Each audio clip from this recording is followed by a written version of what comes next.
Habari za hivi punde ni kwamba Iran imerusha kombora la masafa marefu ballistic missile kuelekea Uturuki, mifumo ya ulinzi wa anga ya NATO katika eneo la mashariki ya Mediterania ililitungua kabla lijaingia anga la Uturuki.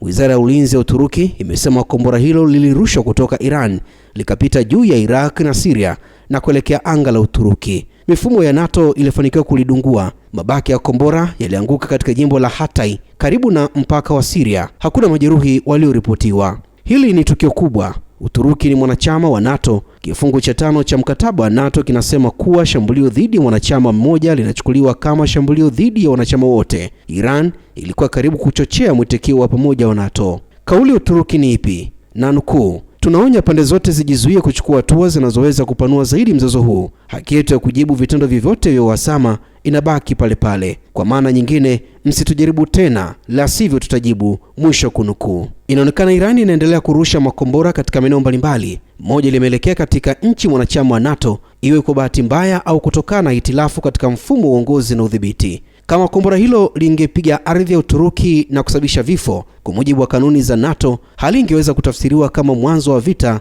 kati ya NATO na Iran. Nikiripotia Rubaa za Kimataifa, mimi ni Theo Faningitu.